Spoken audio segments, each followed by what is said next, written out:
Hello and welcome back to Caregivers Community.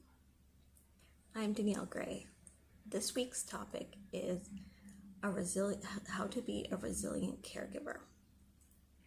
Okay, so the definition of resilience is bouncing back from difficult situations, pretty much, just the basics of it.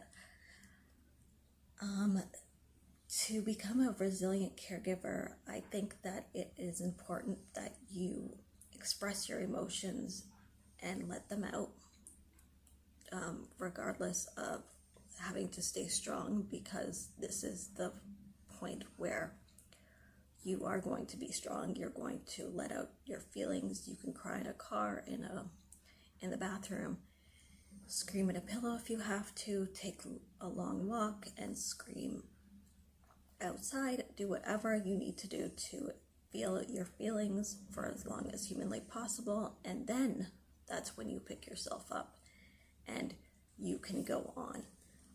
Resilience to me means that you are basically just getting through the day and making it through each day. There doesn't have to be a big thing about it. You don't have to be strong at all. You can be upset and still be resilient. You can be angry and still be resilient. There is no human definition of being really resilient when it comes to this situation at hand that you are dealing with. You are just basically going to keep going. And I know that sounds really easy, but it's not necessarily easy, given every day there's always going to be a situation that is going to pop up. You're going to have to navigate it. You're going to have to figure it out. And that is not always the simplest thing, because as a caregiver, I find that we always want to be one step ahead of the issues and to be a savior and solve the problems, and that isn't necessarily the case when it comes to caregiving. We have no answers. We are just navigating throughout the day, not knowing what the next problem will arise, and there are no really big answers.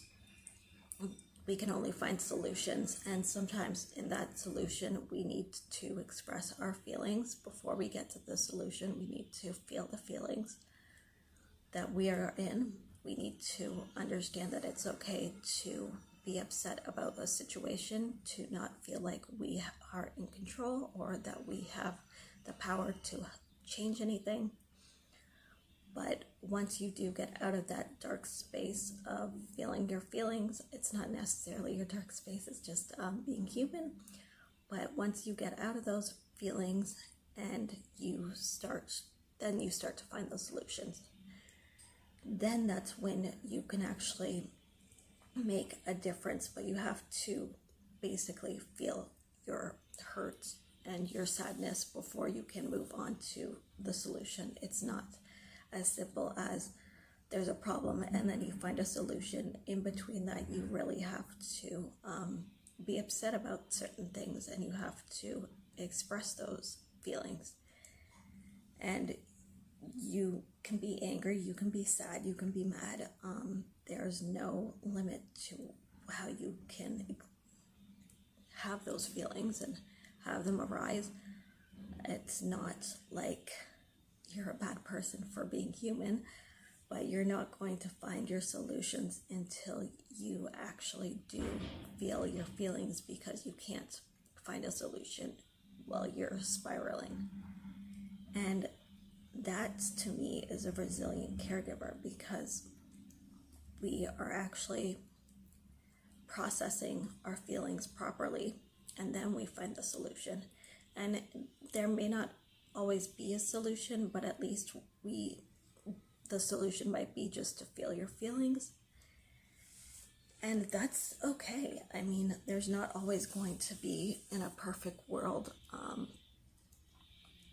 just like sometimes there is no answers, sometimes there's no solutions, sometimes we just have to roll with the punches, and it's difficult because I know when it came to a problem arising with my mom recently, she's had some health issues pop up, and we've had to basically roll with the punches and figure out how to navigate these issues and how to solve these problems. And it hasn't really been easy. And we're also grieving certain things about the situation and trying to figure out how to deal with these certain problems that are arising, because there's not always going to be a doctor that you can turn to that will help. And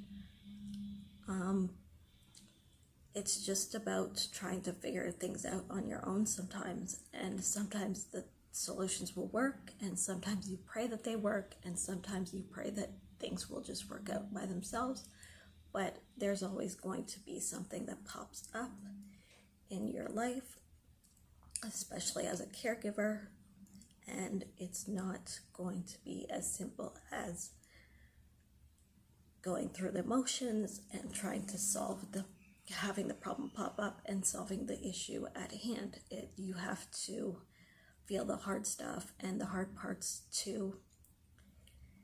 And that isn't always the easiest thing, is to feeling your feelings, because we constantly want to be the heroes, or we want to be on, or we want to protect, or we don't want the person to go what they're going through. And we always want to find a solution to make things better, because that's what we feel like we were meant to do when we become caregivers. We were meant to feel like we are supposed to solve the problems and supposed to fix things and find solutions and always try to help.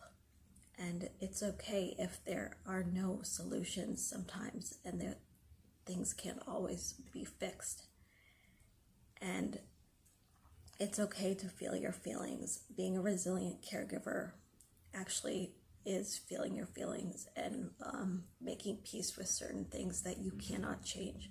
But you can always find some kind of solution. Even if you can't find a solution, you have to make peace with certain things. But that's the hardest part, is being a resilient caregiver, is finding peace in the problem and finding peace in the solution, and trying not to overthink everything, because that is just exhausting. It just feels that just creates more and more a burnout for you and doesn't solve the issues at hand. It's just creating more of a disconnect when you do feel burnt out, because you are overthinking about everything that's going on and you're not getting to a solution. You're actually creating more problems in your head. So being a resilient caregiver means just to feel your feelings. So if anybody can relate to this video, likes this video, watches this video, please subscribe to the channel. I want to thank all my new subscribers that keep popping up every day that have joined my channel. I appreciate the subscriptions, the watches, the likes, the shares. I appreciate it so much, because I do make this channel for caregivers of all types, especially family caregivers though. And I just am here to give my advice and my experience, and hopefully it will help you in the long run. So thank you for watching this video, and I will see you again next week. Thank you so much. Bye for now, caregivers community.